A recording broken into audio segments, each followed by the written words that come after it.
Make You Happen podcast with Sanjay Desai, a podcast that will empower you in achieving everyday success. Hello, everyone. Thank you very much for being here with me today. I am Sanjay Desai, an author, serial tech entrepreneur, and an ex-banker. Since we all have very distinctive paths to chart in pursuing our goals, I intend to take everyone on a journey of making you happen in your own unique way. It felt like the time had stopped.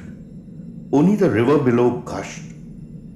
In front of me, there was a majestic Kedar ridge with its snow-capped dome and peak, ethereal, divine, inviting, like a portal to heaven. To our right, there were the Meru and Sumeru peaks, dazzling in golden light. And to the left, there was River Mandakini, starkly descending with a roar from the Chirbara glacier. This panorama, the mystical aura, surrounded the whole valley. As if this magic was not enough, something more mystical happened that is still vivid in my mind even after 3 decades. As Aarti, my wife, and I were hiking through a dangerous, narrow, and obscure path that led up to the Chirbara lake, a couple of 100 feet over us, a dignified elderly woman in saffron suddenly appeared from a cave and made an offering to Surya the sun. We were transfixed. This was a scene one could only imagine in mythical stories. But here it was happening right in front of our eyes. It was unbelievable. Aarti and I looked at each other, and without speaking, we decided to climb up on the side of the mountain. We made out a makeshift path of natural stones, taking you over precarious ledges and leading to the cave. As Indian cultural tradition allows access to spiritual recluses, we made our way up, even if it was purely out of curiosity. Ma Krishnanandgiri heard us approaching. She turned around and shouted in Hindi, "पढ़े लिखे लग रहे हो, समझ में नहीं आता हम इतनी ऊपर क्यों आते हैं?" I paused, but Aarti would not halt her climb. "सिर्फ दर्शन करके निकल जाएंगे माँ," I shouted back. As we got on to the ledge of the cave, strong vibrations embraced us. We had climbed into an ethereal, sublime space. Such was the sheer intensity that Aarti broke down, weeping inconsolably. Ma Krishnanandgiri was moved. She came up to us consoling Aarti, and thus we ended spending a couple of hours with her. What I just narrated was my encounter with a sannyasini in a Himalayan cave over 12,000 feet above sea level, inaccessible for most humans and even for vegetation. Aarti and I had gone to Gaumukh on a trek. Gaumukh is the source of river Ganga, and I think this was in 1992. We took an unplanned diversion and landed in Kedarnath and ended up meeting with Ma Krishnamai. This was my first encounter with spirituality, but it ended up changing me for good. Let me put this in the context of my background. I had a very normal middle class upbringing. Dad in PSU, convent education like so many of us who were born in the 60s. All I wanted was to break out of the middle class tag, so I studied hard, pursued CA like everyone in my class, and also landed up in IIM Bangalore. Out of IIM, I landed a job at Citibank, one of the most coveted jobs in the late 80s. But I believe that fate had planned something more. I got interested in spiritual philosophy out of a course at IIM that was called The Art of Japanese Management. This course got us deep into Zen because Zen is steeped into Japanese management. From there, I got interested in J. Krishnamurti and then onto Osho and Ramana Maharshi. Now, all these spiritual teachers had one central message in common. You are the master of your own path. They did not advocate following any religion or guru. They said the guru is within you. I think this really appealed to my rational, rebellious nature. They emphasized practicing introspection and self-awareness much more than following someone. This gave me a modern spiritual basis that went well together with my independent mindset. With Aarti, my life partner, also being an avid Krishnamurti reader, it became possible for me to pursue my ambitious material existence and balance it with self-practice spirituality without relationship pressures. Now, with this kind of a backdrop, Ma Krishnamayi came across to me as a living embodiment of practiced spirituality.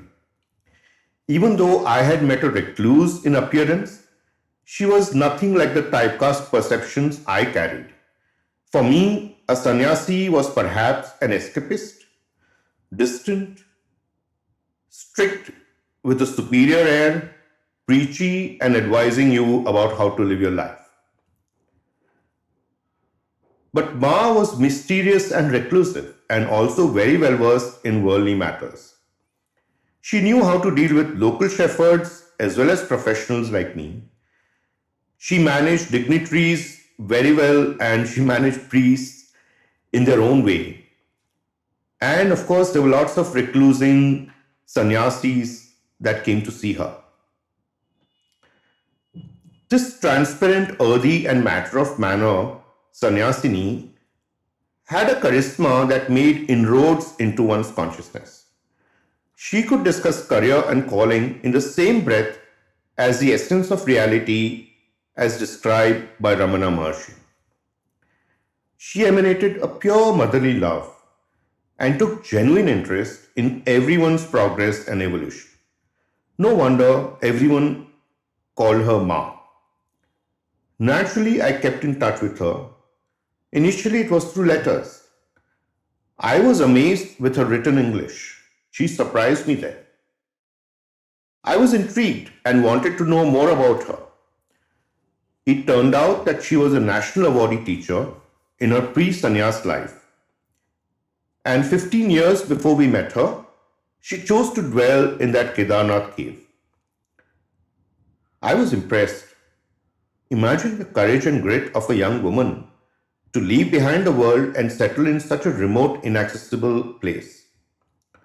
Her determination to pursue her spiritual purpose seemed unshakable. She was content with whatever universe brought to her to meet her basic living needs. I wondered and could not help questioning the need for that.